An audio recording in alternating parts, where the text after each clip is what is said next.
Welcome to our Lunch and Learn event entitled A Complex Puzzle, Realities of English-Speaking Seniors in Quebec.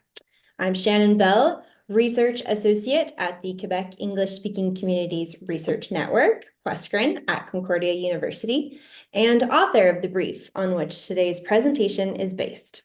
I will be presenting the brief as well as moderating the event. This event is made possible through the financial support of the Secrétariat aux relations avec les Québécois d'expression anglaise. QUESCREN also receives funding from Canadian Heritage and Concordia University. Please note that this is a space for intellectual exchange. Any views or opinions expressed in this talk do not necessarily represent those of QUESCREN or its funders. The format for today's event will consist of a presentation of the key findings from my research brief, as well as a panel discussion featuring our guests Katia Toimil-Bramhall from Seniors Action Quebec and Erica Botner from the Community Health and Social Services Network, followed by a Q&A period at the end. I will now share my screen with you by clicking on this handy green button. Are we good? I think we should be good. Okay. Quick adjustment of the font size. Okay. I'd like to start by describing the research brief's projects and its goals. The project is a series of briefs on topics that are important to the English-speaking community of Quebec. They touch a wide range of subjects, including, but not limited to, community media, linguistic identity, regional demolinguistic population changes, university financing, to name a few. Upcoming publications will look at community vitality, as well as the role of community organizations in the immigration ecosystem, so stay tuned for those. These documents aim to give an overview of the available research on a topic, compiling information from scholarly journals and other academic publications, and in some cases, essays or opinion pieces by experts in the field. So they're secondary research. They're meant to give evidence-based background and context to the topic on deck and to contribute to the expansion of research capacity in this domain. The briefs are written by me as well as some of my colleagues, and then reviewed by an expert in the field, and then in some cases, they are produced by experts themselves. Bella likes the trout. Thank if you you're worried about Bella. And just remember to keep yourselves on mute if possible as we move along. It'll be easier for everyone to hear. This brief was reviewed by Dr. Sandra Smeal, who is the coordinator of expertise in inclusive aging, diversity, health, and well-being at the Centre de Recherche et d'Expertise en Gérontologie Sociale, as well as QUESCREN research managers Dr. Lorraine O'Donnell and Dr. Patrick Donovan. The document will be published in the next few weeks on our website, and if you're signed up for our mailing list, you'll receive the publication announcement directly to your inbox. So keep an eye out, and if you're not signed up for our mailing list, you can do so on our website. And with that, I will go into the key findings of this brief on the realities of English-speaking seniors in Quebec. Since 1971, the proportion of Quebecers aged 65 and older has steadily increased. As of 2021, they made up 20% of the population. And by 2031, this age group is projected to make up more than a quarter of the province's population, with an even larger share in many of the regions outside of Montreal. Ideally, we would grow old in good health, maintaining physical and mental well-being through social inclusion and economic security in a respectful and supportive environment. Sounds wonderful. However, despite strategies to build toward this ideal, public policy and programs at all levels of government do largely continue to be shaped by the needs of younger generations. And this has been commented on in the research. And while English-speaking seniors in Quebec do share many of the same challenges as French speakers in their age bracket, this brief looks at challenges that Quebec's English-speaking seniors face and the specific complexities and overlaps of those challenges. Adding a linguistic element to our population portrait here, nearly half of English-speaking seniors cannot speak French. The rate of French-English bilingualism varies by region, with women reporting lower levels of French proficiency than men. Also of note is that bilingualism declines with age, and which means that older seniors are the least likely to speak French. In the graph here, we have the proportion of Quebec English-speaking seniors aged 65 and over who are unable to speak French by administrative region. This is 2021 Statistics Canada data.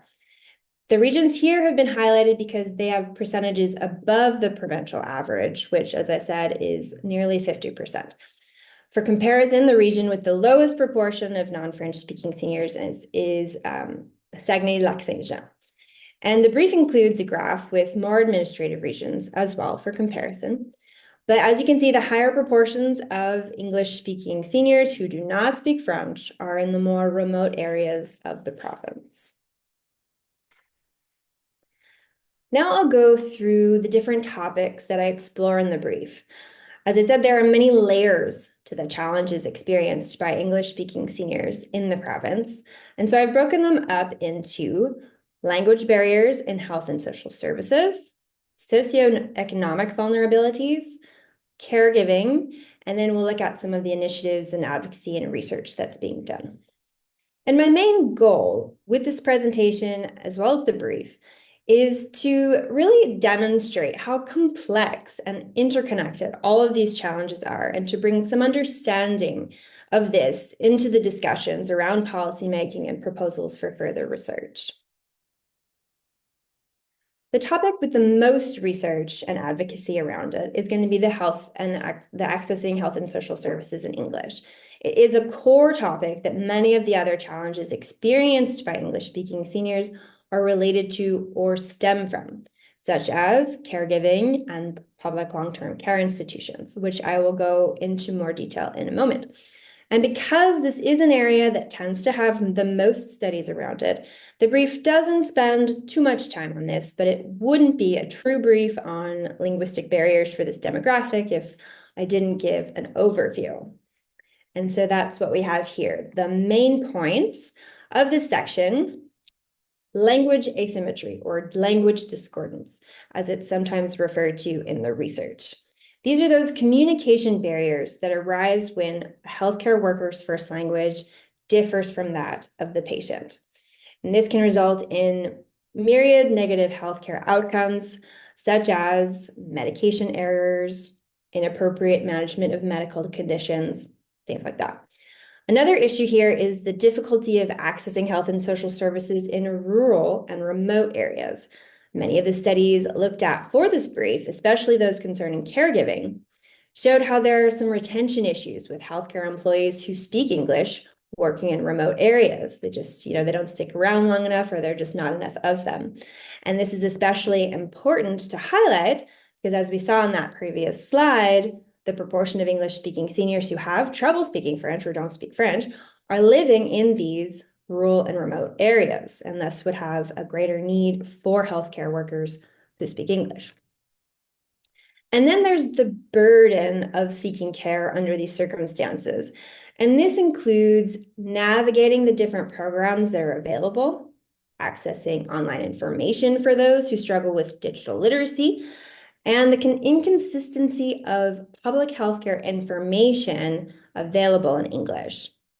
One survey that I cite in the brief showed that older English-speaking adults experience anxiety when seeking healthcare services, and that can also negatively impact their ability to obtain appropriate services.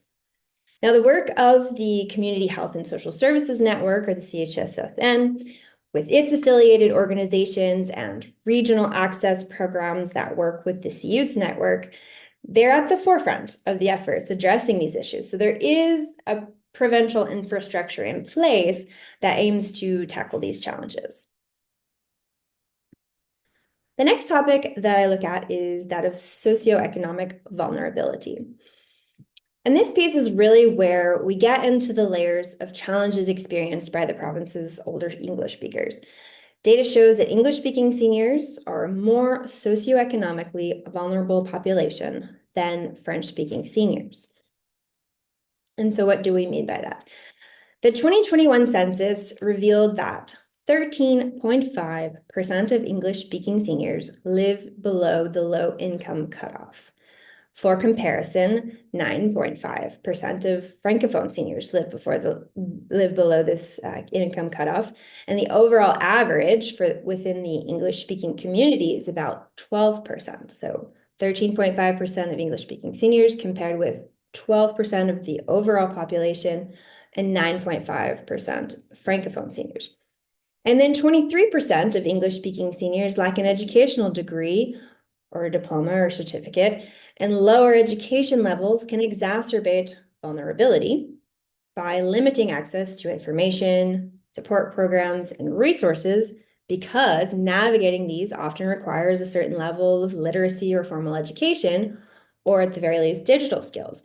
And a lack of digital skills have become a bigger barrier in recent years with the increasing reliance on technology to access health and social services. A lot of the scheduling and locating of doctors and services is done through online portals. And then to add to this, there are the sociocultural factors to consider. English-speaking seniors in Quebec are more likely than their Francophone counterparts to identify as a visible minority. This brings up a need for further research into culturally appropriate services for the members of this community, and also a need to examine the impacts of the intersections between racialization, linguistic minority status, socioeconomic status, ageism, and how these can have an intersectional impact on the accessing of public health services. So one of the objectives of these briefs is to identify gaps in the research. And so here there is an example of an area for further exploration. And one last point for this section, studies have also linked older adult members of linguistic minority groups, so not just English speakers, but linguistic minority groups in general, with a high risk of social exclusion.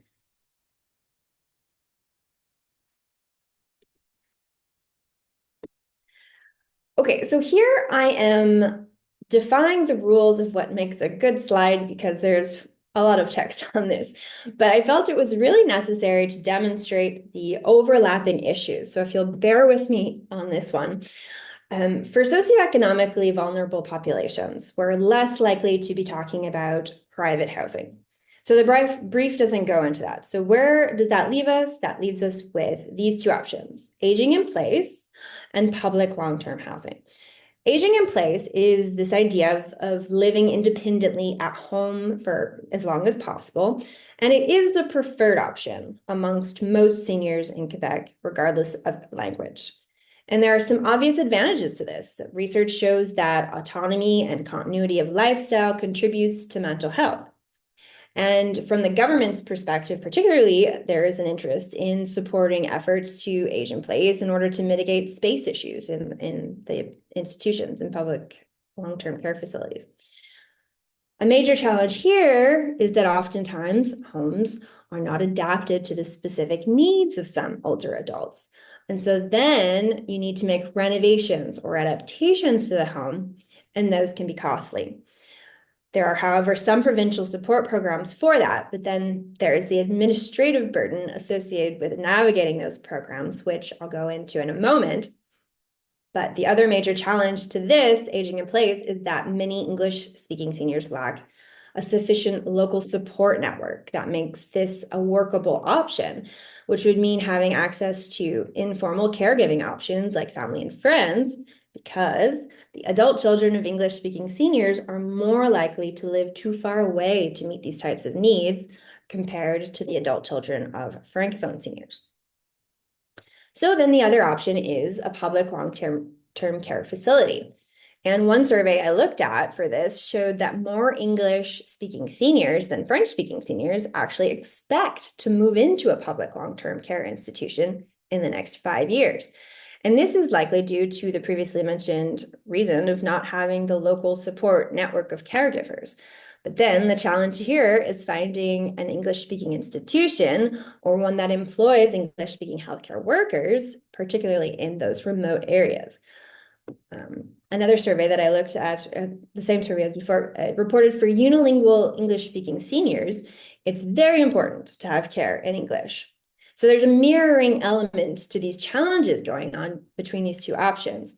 There in the middle of the diagram, the issues are highlighted. So you have the administrative burden, which is a term for the laborious experiences of trying to access government benefits and services. And a recent study found that English-speaking seniors struggle to access provincial programs in English related to this reason of administrative burden, and many are simply unaware of what is available, which is likely due to some combination of the administrative burden and the aforementioned linguistic barriers. And then there is the challenge of tapping into a caregiving network that includes English speakers, which brings me to my next slide, which goes into caregiving, expands a little further on this topic.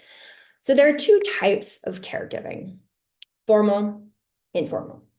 Formal is professional, and informal is the care given by family or friends who are not compensated for their time and efforts.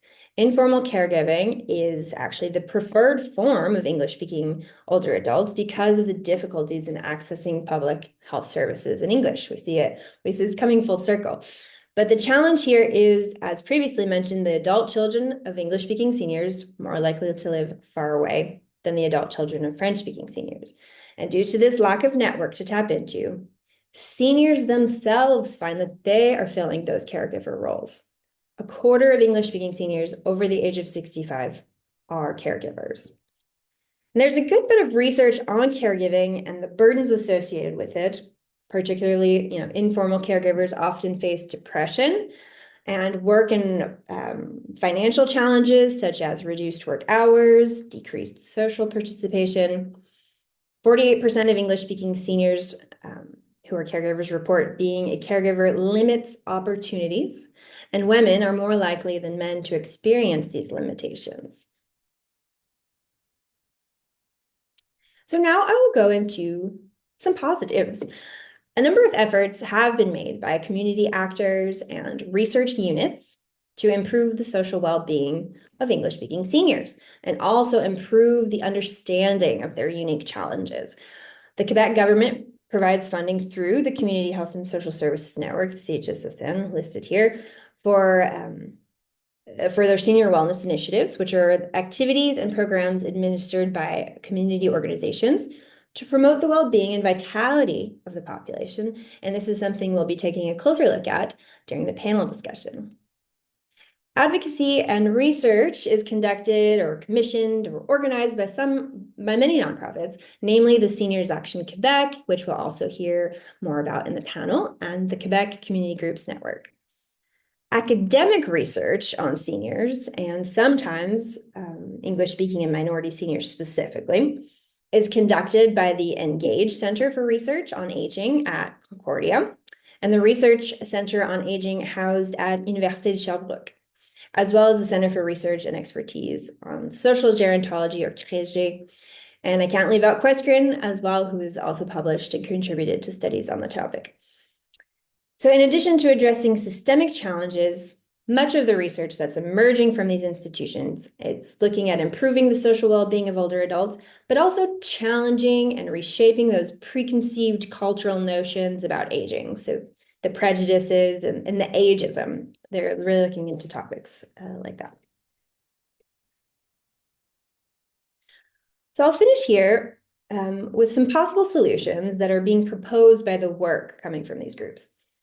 On the topic of caregiving, researchers suggest creating community support groups, as well as enhancing and expanding the respite services that do actually already exist in the province for informal caregivers. On the subject of translation, as it relates to services as well as digital literacy, we see a need to improve consistency and availability of translated provincial government documentation, which this includes web pages and automated telephone tools.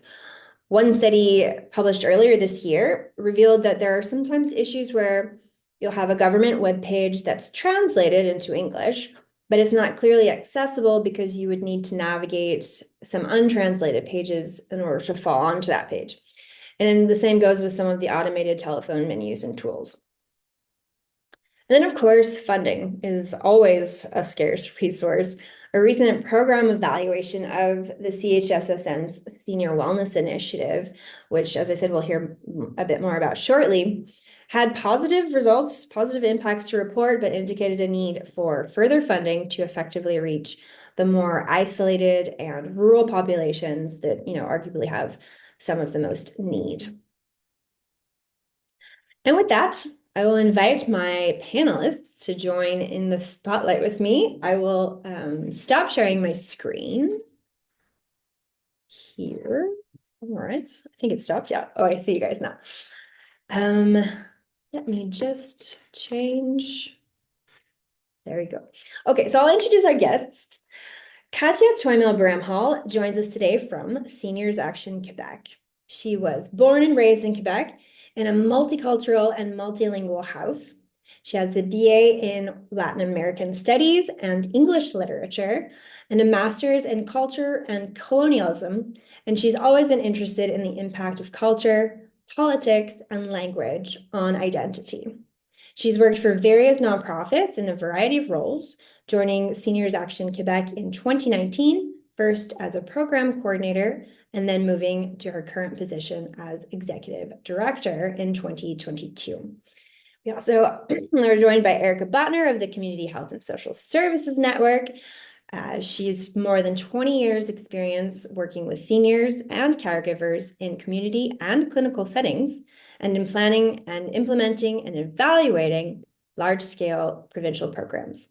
In addition to her current role as the manager of programs for seniors at CHSSN, she is a lecturer at Concordia in applied human science, where she teaches courses in human relations and therapeutic recreation. Thank you both for being here today.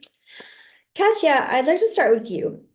Could you start by talking a little bit about the mission of Seniors Action Quebec and describe some of your main objectives? I know you all work in the area of community representation as well as knowledge translation. So if you could give us a little bit of an introduction to that and then go into some of your work. Yeah, sure. First off, thank you to the entire QUESCREN team for this. It's a little weird being on this side of the camera, but it's all good. We'll roll with it. So Seniors Action Quebec was founded 13 years ago. And the mission of the organization is to identify, advance, and address the needs of English-speaking seniors and to support organizations who work with and on behalf of English-speaking seniors throughout the province of Quebec. So the aim of what we try and do is we try and provide a strong voice to champion the needs of English-speaking seniors and to contribute to the development of local leadership and collaborative policy development at all levels of government. So it's a big mission, but the ways we try and do that is there's a couple of different ways. So we try and get the pulse of what is happening with seniors and with the groups who work directly with seniors and provide the services. So we try and listen to them, see what works or not works, but see what is happening, what the challenges are, and then working with partners to then get that information, get the data that we need to then write briefs and papers to then send that off to representatives of all levels of government, and then hopefully start a conversation and a dialogue process. The other way we try to do that is, so just caveat, I started at Seniors Action Quebec right before COVID happened. So I spent, 6 years now. So half of my time at Seniors Action Quebec, I worked out of my living room for most of it when we were in lockdown. But during COVID, we got a lot of different sources of funding for projects where we did all sorts of video series on issues concerning seniors. So one project that we did it in partnership with another English-speaking organization called the English Language Arts Network. And we did, I think it was 20 some videos trying to help seniors fight isolation.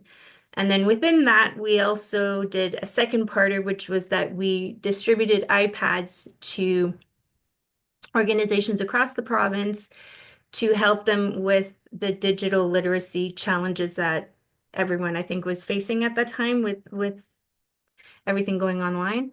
And we also did a group of video series, I think it was 6 videos all in all, to train seniors or people to help seniors on how to use iPads. Okay. And then go ahead, Shannon.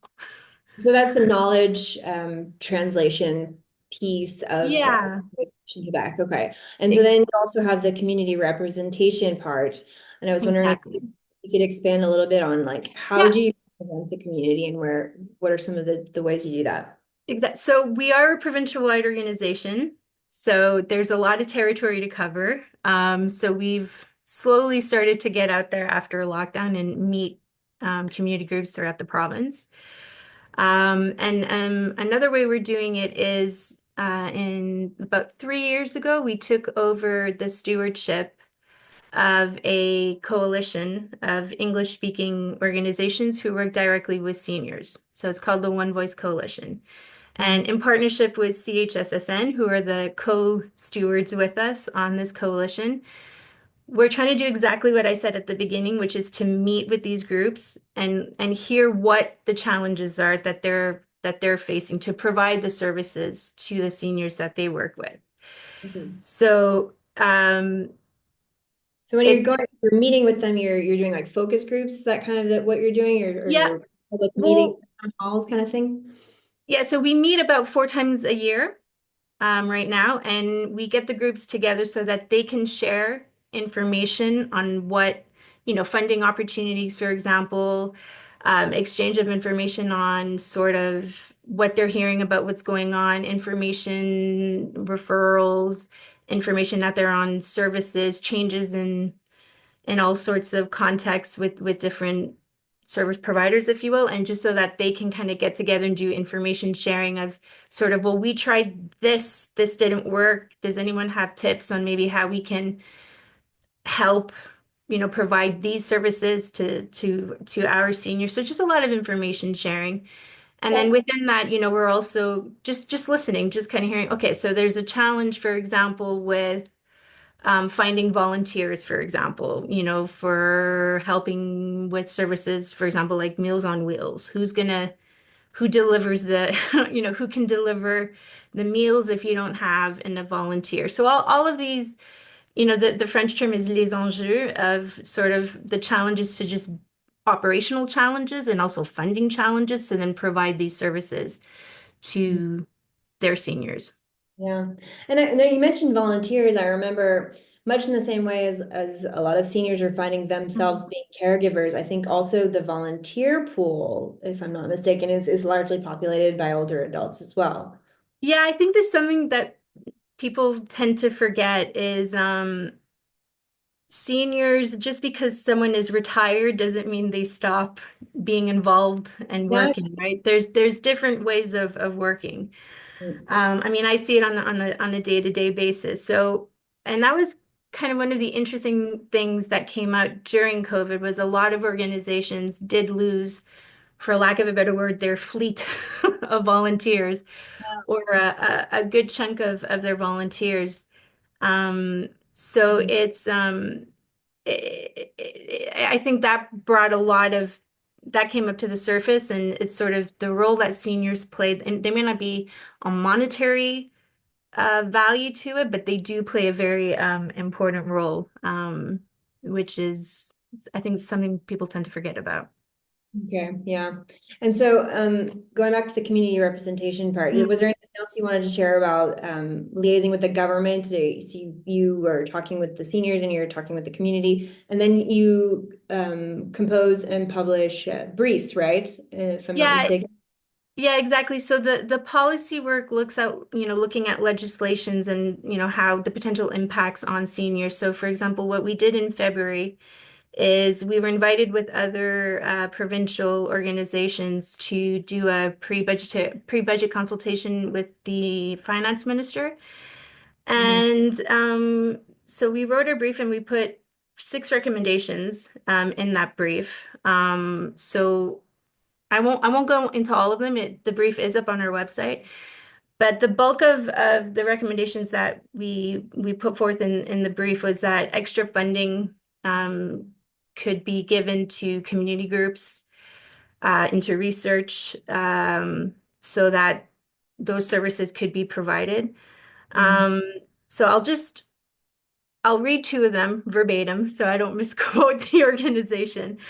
But one of them, so our recommendation number 5 was that the government in Quebec ensures sufficient funding to community organizations that offer frontline services to seniors.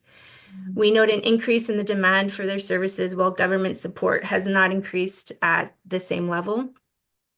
Community organizations are often at the forefront of senior care in their work, and the work of their staff need enhanced resources and support.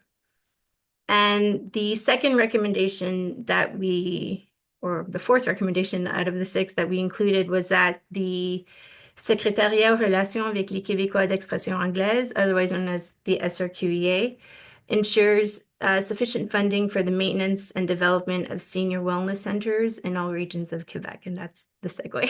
Yeah, that's we'd like to bring in Erica as well, because Erica at CHSSN is largely leading a lot of this wellness programs.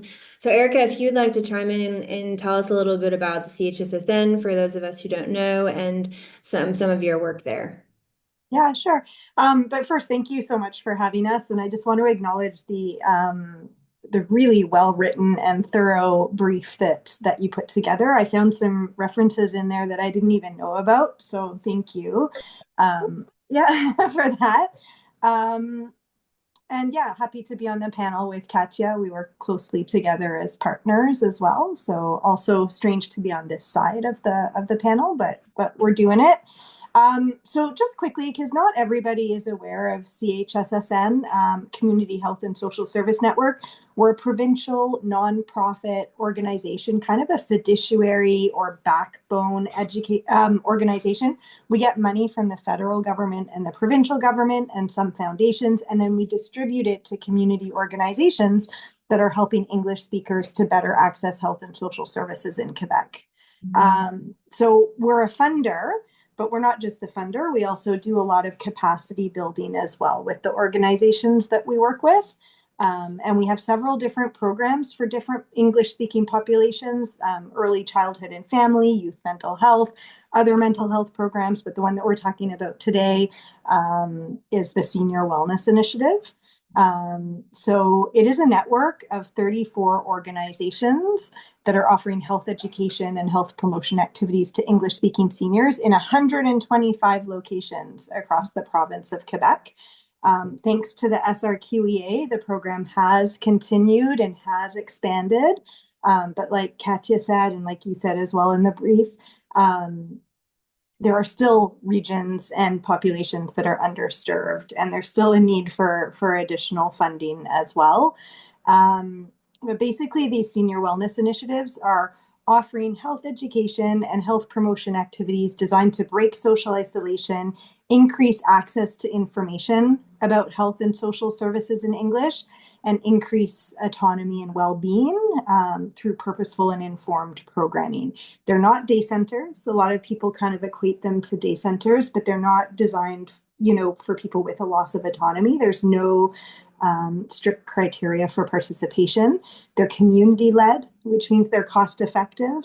But we do encourage the organizations to partner with their public partners, with their local, regional CIS and CUs for programming, for example. And they're linguistically and culturally adapted. So they're not the same. They're all offered in English, but they vary from region to region because the needs vary from region to region. Could you actually expand a little bit, putting you a little on the spot here, on how they're culturally adapted? Oh, you're cutting out. Oh no, we lost your audio. You're on mute. Am I back? Am I Yeah, back? you're back. You're back. It muted automatically. That's really strange. It was like, don't answer this question now. Yeah, so culturally adapted is just that the participants, the seniors at each senior wellness initiative are unique and have diverse backgrounds, and the regions are unique and have diverse backgrounds. So the activities that you see are going to be different from senior wellness center to senior wellness center. Yeah. Okay. And yeah, I think that's the best way to explain it. Yeah. Yeah. We do try to have standards in terms of like, we're working on standards of risk management and standards of best practices and things like that. But we can't standardize them because, again, the needs across the province are unique. And yeah. Could you talk a little bit about how I know they go into how they address the housing and the aging in place issues? I know that there's some programs where maybe you take some programs to the public institutions, or I'm forgetting exactly how that works. Yeah, so I can think of two areas where where we look at housing and aging in place a little bit. One is we have a program called SHARP, which is Services for Healthy Aging in the Right Place. So once a month, we offer an information session and share a service or a resource designed to help seniors to age in place. So it's a resource that then the senior wellness initiatives can reach out to after to further support their seniors, or the seniors can reach out directly for more support. So we've done a variety of different topics. Some of the more popular ones have been like downsizing and light sizing. Okay. Alternative living arrangements, where we had Janet Torgay from Radical Rest Homes, how to adapt your home so that it's safe. We have one coming up on like how to handle rent increases and lease renewals, home support, financial subsidies. So topics designed to help to bring English information to seniors to help them to age in place. And then another one that's a little bit more informal is that some of the senior wellness initiatives are starting to outreach to English speakers in long-term care homes, so in the CHSL days. And so they're either bringing their programming to the CHSL day and offering it in English. Often it's the SHARP. Well, the SHARP would not be. SHARP used to be called CHEP, which was community health education topics. Do you remember CHEP? Do you remember I CHEP? didn't realize it had changed. Yeah, Okay. So the topic changed, but we still have recordings of all of our CHEP sessions. So they'll bring some of those recordings into the long-term care facilities and other types of programming. And some of the organizations are even bringing English speakers from the long-term care homes to their senior wellness initiatives. So they're making those kind of partnerships in the regions and in the communities. So those are two of the areas that we're informally, I guess, supporting housing and aging in place. Okay. I would just want to bring up quickly, I want to get to our question and answer period as well. The program evaluation of the senior wellness initiatives. Obviously, I was wondering if you could highlight a couple of areas that were flagged for improvement that exclude just more funding. Is there anything else to talk about? I mean, I mean, not to diminish that, it's obviously extremely important, but I just wonder if there's added details we could talk about it with those. Yeah, absolutely. I think one of the areas that came up and where there's increased need is sort of informal accompaniment and informal navigation support for seniors. And a lot of the organizations are already doing it, not necessarily with the funds from the SRQEA, Right. But they're doing it because it has to be done, so things, during COVID, especially, a lot of the organizations became lifelines, and we did the evaluation after COVID. So we got to hear about some of the amazing work that were being done, in terms of helping translate information around getting vaccines and helping people get their QR codes and helping, any kind of informal navigation of government portals, of the health directives, things like that was something that came up as really, really important. The community of practice also came up as well. So it's a little bit like what Katia was talking about One Voice Coalition. We do have a community of practice where staff from all of the senior wellness initiatives come together 4 to 6 times a year online and usually once in person and just share, like, you know, because we have some senior wellness initiatives that have been around for a long time and we have some that are new. So learning from each other, sharing successes, sharing challenges, what worked, you know, what worked for you, what can, you know, what can we try here? I think just continuing to have those is really important. And when we talk about rural and remote areas and the challenges being increased for the seniors that are living there, the challenges are increased also for the staff that are living there as well, right? Like they also can feel isolated in the work that they're doing. So Yeah, it's a tale as old as time. The community organization is doing so much with so little. So yeah, I just want to acknowledge that as well. I'll just wrap this part up by just a final question. We'll go back to you, Katia, if you'd like to start. But basically, you know, where do we go from here? You know, we've in just 1 minute, you know, if you could explain what is the most important thing to keep in mind going forward in terms of policy development, any research you'd see that you'd need to better inform decisions? Katia, if you'd like to go first, and then Erica. So just a little question, right, Shannon? Small question. I think that the most important thing to keep in mind is, you know, the senior population is one of the largest populations, and the reality is we're all aging. We're all going to be seniors. So whether we like it or not, the challenges that are impacting today's seniors are going to impact us down the line. So that is not at the forefront of the rhetoric, which is interesting. You'd think that it would be. One could diplomatically say that it's not the reflex. Yeah. It's a second thought, right? So it's always kind of interesting when you have to sort of change people's perspectives on that, and you go, well, hold on a minute. Everyone in their life has senior in their life, be it a parent, an uncle, an aunt, a grandmother, a neighbor, a friend. There's seniors in your life, right?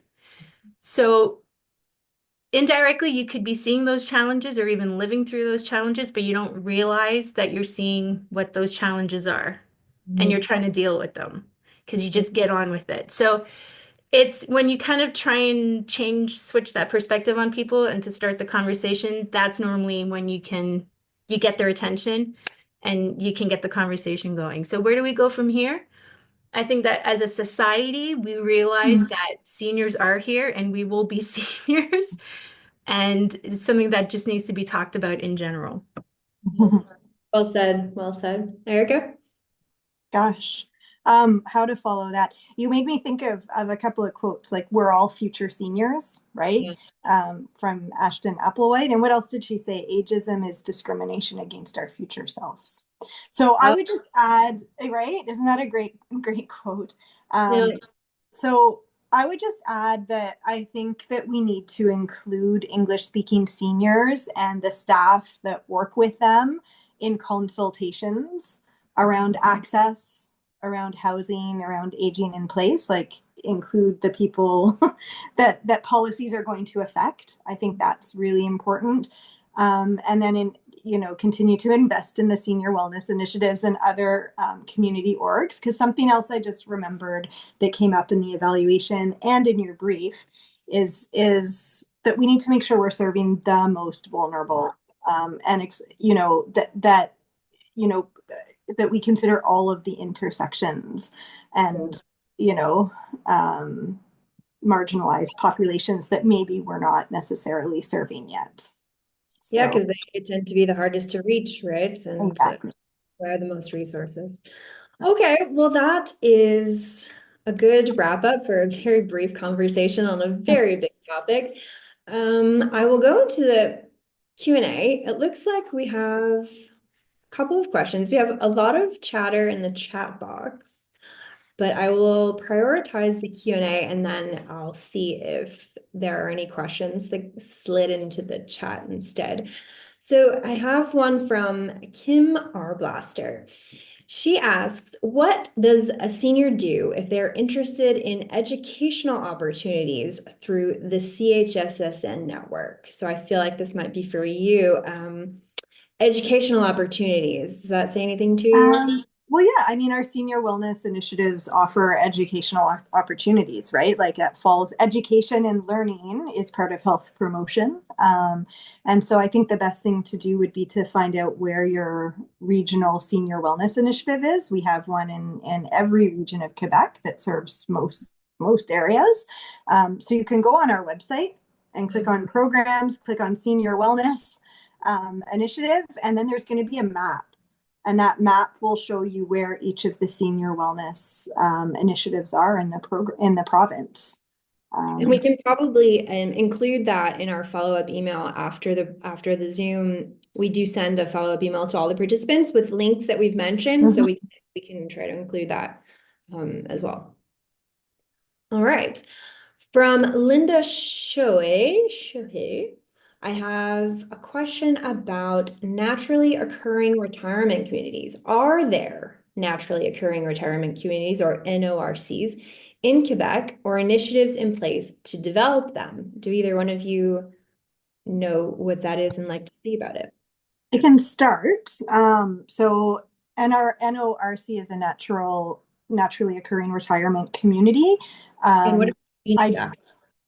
So it basically is a physical location where there's a high concentration of seniors that receive services. They self-organize and sometimes receive services from an outside organization to be able to age in place. Okay. So they decide together, what are the services that we're going to need? Who are we going to hire? How are we going to do it? So it might be a group of seniors together in an apartment building. It might be a group, a number of seniors in a block, on the same block. So it is something that they're studying at the Research Institute of Aging in Ontario, and I've been in touch with them before. I do not believe that we have any formal NORCs in Quebec yet, but we do have Janet Torgay.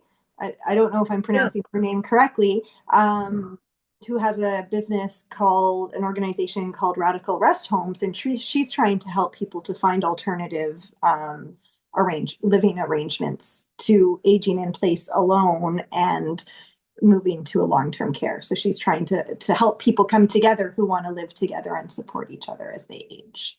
Okay, yeah, and then we actually have a link to that just got popped into the chat by Lorraine, radicalresthomes.com. Okay. Katia, did you have anything to say about NORCs? I'm loving this acronym. No. Erica explained it perfectly, so it's all good. All right. Now I'm going to the chat. Oh, whoops, no, they're coming through. Okay, here we go. Anna Malorny asks, for seniors who are not online, how do you reach them? How do you promote your senior wellness initiatives? Are you reaching English-speaking seniors in the East End of Montreal? So I'll take that again. Go for it. Start it off. Yes, we have two senior wellness initiatives in the East End of Montreal. One is Risa and another one is Almage. And they have some very creative ways of reaching as many seniors as they can, using different outreach strategies. I know that some organizations go to malls and go to the Tim Hortons. Some of them do mailings, like by postal code, referrals, a lot of referrals from other organizations. But it's I don't want to say it's impossible to reach everybody, but we don't know who we're not reaching. That's the paradox. Yeah. Right. So that's one of the things that, when the community of practice comes together, the organizations can share their strategies for outreach. And referral is another one too, like referral from organizations like the Citizens Use and other community organizations, but also word of mouth is a good way too. But we know that we're not necessarily reaching the most vulnerable people. Yeah. Katia, did you have anything on that? Yeah, no, I would just add that, I've had these conversations with other executive directors of organizations and community groups who just flat out ask me, how do we reach those seniors? There's no clear answer, and it's a challenge within itself, and then just the amount of work that has to go into it. If you have to go to a Tim Hortons, if you have to do mailings, if you have to go to the mall, you need the bodies to do that, and who are committed to do that, and will put the time and energy into it. So I think that's the hardest thing for people who work with seniors, is they know they're not getting to the seniors that in theory they should be getting to, or the most vulnerable. Yeah. And so if they can get, a chunk in, it's a victory, and then they have to just continue the work. So go ahead, Erica. And I would just say that there is the program called ITMAV, which some organizations have applied for ITMAV funding in order to get an outreach worker to help do some of that outreach work. And how's that organization called? ITMAV, ITMAV. Okay. And I know that CHSSN has worked with them to create a guide on outreach, or to help translate a guide on outreach that they created. So there are some really neat strategies in there for staff that work with seniors in order to do outreach. And I think that there should be an ITMAV worker in just about every region of Quebec. So it would be really useful for organizations to figure out where their ITMAV worker is, and to connect with them and try to get some support with outreach. Yeah. That's something they could Google ITMAV and the information to do that with, I imagine. Okay. Okay. A question from Carol Mooney. Have you ever helped a unilingual family doctor who wants to move to remote Quebec to live and practice? One is interested in moving to our remote rural region, but faces financial and other obstacles to establish the practice.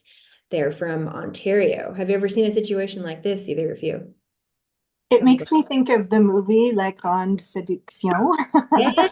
but Yeah. Personally, I don't have any experience with that. Yeah.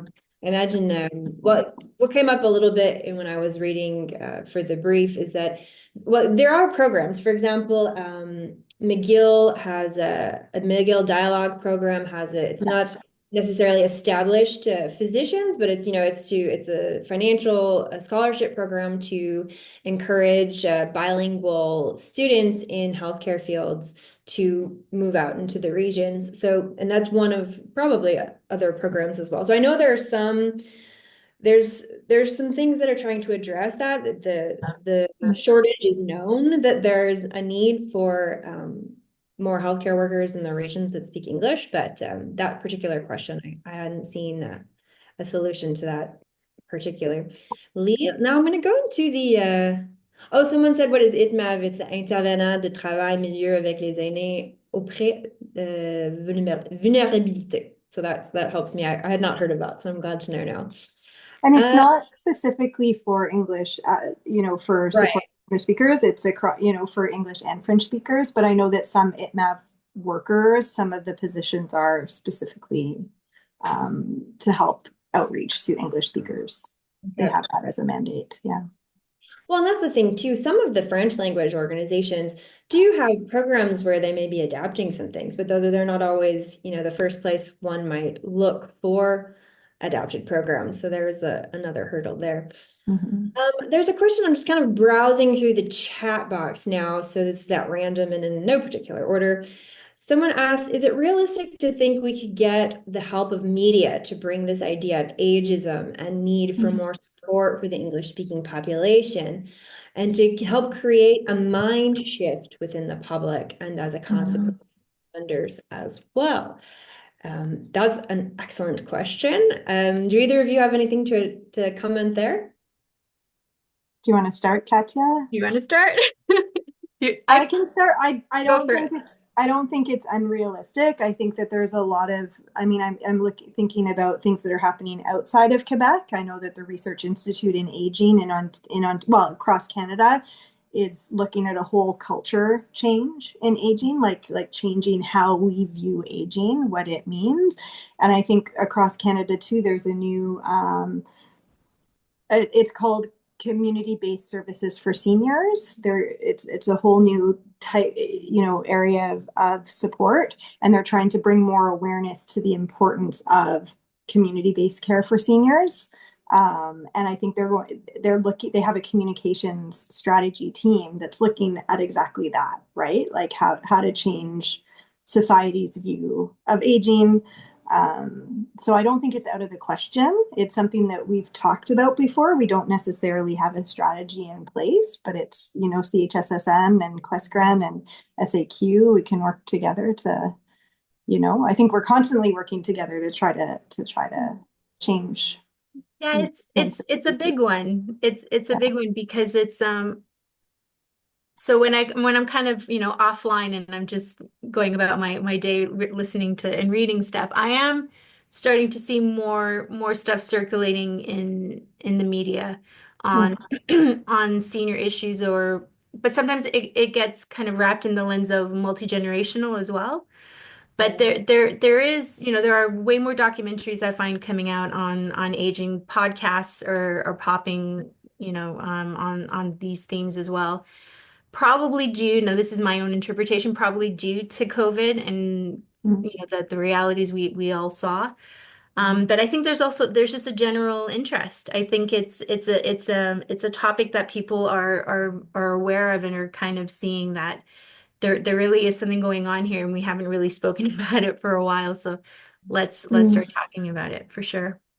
Yeah, and the World Health Organization has its whole age-friendly cities initiative, which I don't go into the brief because it needed to be a brief, but The there's whole thing. a whole host of things about that, and there are some local initiatives going on with that too in Quebec that can be interesting to look at as well. So I think that's a nice natural ending point. I want to thank the both of you so much for being here, especially Erica from far away Dominican Republic. She's joined us from her vacation. So I really, that time is very valuable. Thank you so much for being here. And I will just close out with our little closing message here. To everyone, thanks for attending today's event. And the best way to learn about what's coming up in our programming is to sign up for our newsletter. The QR code for which should be coming up on the screen soon. And if you haven't already, you can follow us on Facebook or LinkedIn, the handles for which should also be coming up on your screen. Our evaluation survey will appear in your browsers once we exit this meeting. And in closing, we'll just again recognize the financial support of the Secrétariat aux relations avec les Québécois d'expression anglaise and our other funders, Canadian Heritage and Concordia University. Thank you as well to my colleague, Anna Hunt, for organizing this Lunch and Learn and for her technical support today. We will see you next time. Thanks again, everybody.